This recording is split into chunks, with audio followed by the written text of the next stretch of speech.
So ఈ critical mineral summit, critical mineral summit అని అంటున్నాం. సో ఈ సమిట్ అనేది ఎక్కడ జరిగింది అనేది బేసిక్ క్వశ్చన్ వస్తుంది. ఈ సమిట్ని ఎవరు నిర్వహించారు, ఎవరి ఆధ్వర్యంలో నిర్వహించడం జరిగింది అనేటువంటి అంశానికి కూడా క్వశ్చన్గా అడుగుతారు. సో అసలు క్రిటికల్ మినరల్స్ అంటే ఏమిటి అని చెప్పేసి క్వశ్చన్ అడగడానికి అవకాశం ఉంటుంది.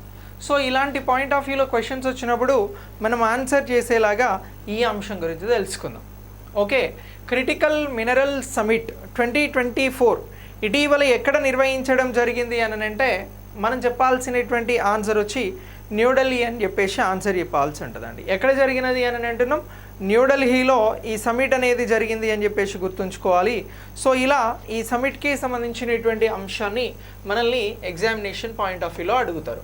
ఎక్కడ జరిగింది అని అంటున్నాం, న్యూఢిల్లీ దేశ రాజధానిలో ఈ క్రిటికల్ మినరల్స్కి సంబంధించినటువంటి సమిట్ అనేది నిర్వహించడం జరిగింది. క్రిటికల్ మినరల్స్ అంటే ఏంటి సార్ అని అంటే దేశానికి లేదా అభివృద్ధికి అవసరమైనటువంటి మినరల్స్ ఏవైతే మనకి చాలా తక్కువ మోతాదులో చాలా తక్కువగా లభిస్తాయో వాటినే మనం క్రిటికల్ మినరల్స్గా అంటున్నాం. అంటే ఫర్ ఎగ్జాంపుల్ బొగ్గు ఉంది, ఇది చాలా ఎక్కువగా లభించేటువంటి మినరల్. అలాగే గోల్డ్ ఉంది, చాలా తక్కువగా లభించేటువంటి మినరల్. సో ఇక్కడ క్రిటికల్ మినరల్గా ఏది భావించబడుతుంది అని అంటే ఎగ్జాంపుల్ గోల్డ్ అనేది భావించబడుతుంది. సో అలా భారతదేశంలో ఇప్పటివరకు ఎన్ని క్రిటికల్ మినరల్స్ని గుర్తించారు అని అడుగుతారు. అలా అంటే మీరు చెప్పాల్సినది 30 క్రిటికల్ మినరల్స్ని గుర్తించడం జరిగింది అని చెప్పాలి. మరి న్యూఢిల్లీలో జరిగినటువంటి ఈ క్రిటికల్ మినరల్ సమిట్కి సంబంధించినటువంటి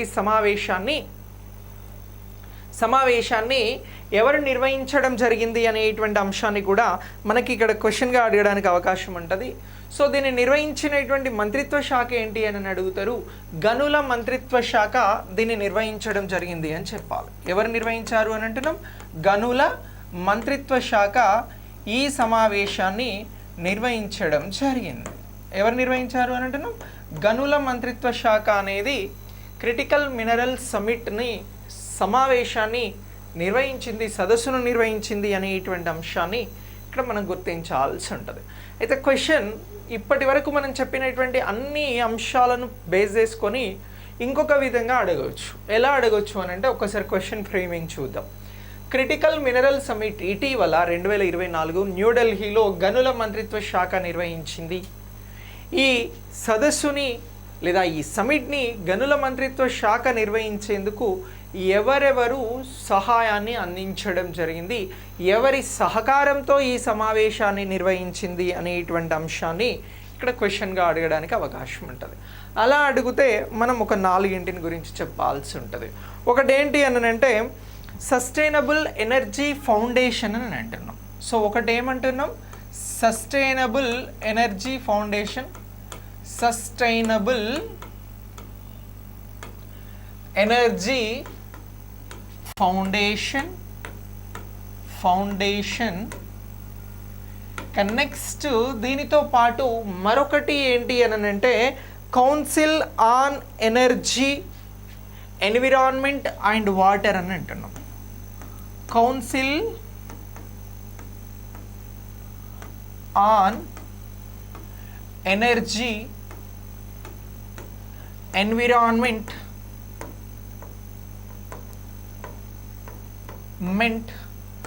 అండ్ వాటర్ అని అంటున్నాం. ఇగో వీరు కూడా సహకారం అందించడం జరిగింది.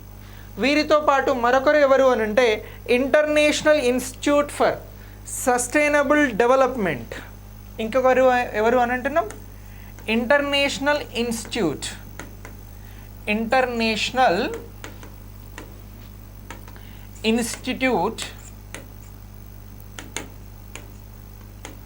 ఫర్ సస్టైనబుల్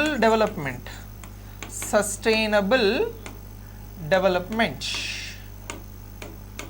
సో ఇగో ఈ వీరి సహకారంతో ఈ సమావేశాన్ని గనుల మంత్రిత్వ శాఖ నిర్వహించడం జరిగింది. సో ఎవరెవరి సహకారంతో అని అంటున్నాం, sustainable energy foundation, council on energy, environment and water, international institute for sustainable development సహకారంతో గనుల మంత్రిత్వ శాఖ క్రిటికల్ మినరల్ సమిట్ని న్యూఢిల్లీలో నిర్వహించినది అనేటువంటి అంశాన్ని మనం ఎగ్జామినేషన్ పాయింట్ ఆఫ్ వ్యూలో గుర్తించాల్సి ఉంటుంది. సో ఇలా ఈ సమావేశం జరిగినటువంటి అంశాన్ని మనం గుర్తుంచుకోవాలి. మరి ఈ సమావేశానికి సంబంధించిన ఉద్దేశం ఏమిటి, లక్ష్యాలు ఏమిటి గుర్తించండి అని అడుగుతారు. ఇప్పుడు ఇందులో 2 క్వశ్చన్స్ ఫ్రేమ్ చేసుకున్నాం.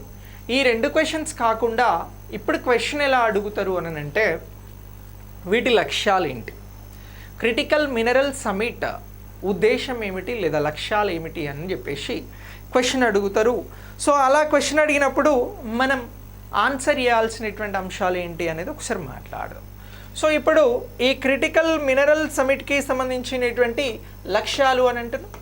సో లక్ష్యాలను గురించి అడిగితే మనం ఇక్కడ చెప్పాల్సింది ఏంటి అని అంటే, ఒకటి మనకి సంబంధించి దేనిని గురించి అని అంటే ఆర్థిక అభివృద్ధి కోసం క్రిటికల్ మినరల్స్ అవసరం. దేనికోసము అని అంటున్నాం, ఆర్థిక అభివృద్ధి కోసం, దేశ ఆర్థిక అభివృద్ధికి ఏం కావాలి సార్ అని అంటే క్రిటికల్ మినరల్స్ అనేవి కావాలి. సో ఇది ఒక లక్ష్యము అని అంటున్నాం. ఇక నెక్స్ట్ రెండోది ఏంటి అని అంటే దేశీయ ఉత్పత్తులను వేగవంతం చేయడం. ఫర్ ఎగ్జాంపుల్ భారత్లో మేక్ ఇన్ ఇండియా అనేటువంటి కార్యక్రమాన్ని తీసుకోవడం జరిగింది. మేక్ ఇన్ ఇండియా ఏంటి, దేశీయంగా వస్తువులను తయారు చేయడం. అంటే ఇక్కడ దేశీయ ఉత్పత్తిని వేగవంతం చేయడము అని అంటున్నాం. దేశీయ ఉత్పత్తి వేగవంతం అనేటువంటి అంశాన్ని, ఉత్పత్తి వేగవంతము అనేటువంటి అంశాన్ని కూడా మనం గుర్తించాల్సి ఉంటుంది. సో ఇలా ఈ అంశాలను మనం ప్రధానమైనటువంటి టార్గెట్స్గా గుర్తించాల్సి ఉంటుంది. సో క్లిష్టమైనటువంటి ఈ ఖనిజాలను పొంది వేగవంతంగా దేశాన్ని అభివృద్ధి చెందించడం, అలాగే దేశంలో దేశీయ ఉత్పత్తులను పెంచడము అనేది మనం ఇక్కడ గుర్తించాల్సి ఉంటుంది. అయితే స్టార్టింగ్లో నేను ఒక అంశం చెప్పిన మీకు, భారతదేశంలో గుర్తించబడినటువంటి క్రిటికల్ మినరల్స్ లిస్టుని గుర్తించండి అని అంటారు. మొత్తం క్రిటికల్ మినరల్స్ మనం 30 అని మాట్లాడినాం ఆల్రెడీ, ఓకేనా. సో ఈ 30కి సంబంధించిన లిస్టును కూడా అడగొచ్చండి. సో ఇలా అడిగితే మనకి చాలా డెప్త్ క్వశ్చన్ అవుతుంది.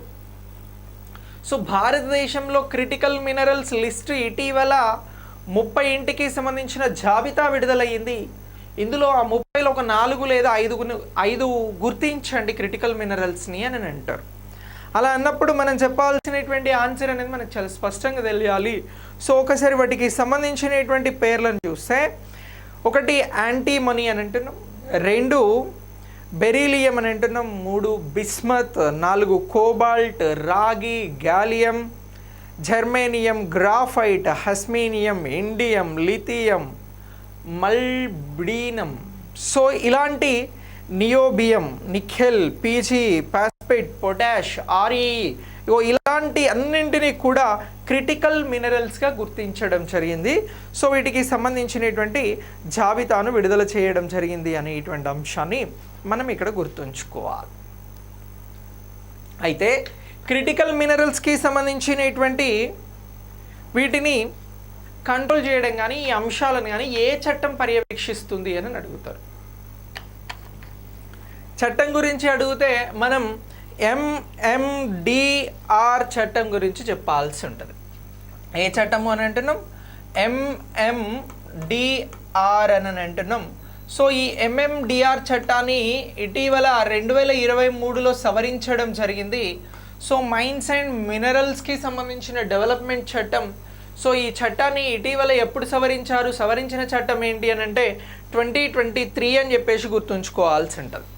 మరి ఈ క్రిటికల్ మినరల్స్కి సంబంధించి MMDR చట్టం ఎప్పుడు తీసుకురావడం జరిగింది మొదటిసారి అని అంటే 1957లో తీసుకొచ్చారండి. ఎప్పుడు తీసుకొచ్చారు అని అంటున్నాం, 1957లో తీసుకురావడం జరిగింది. క్రిటికల్ మినరల్స్ ఇతర డెవలప్మెంట్ మినరల్స్కి సంబంధించి 2023లో ఇది సవరించడం జరిగింది.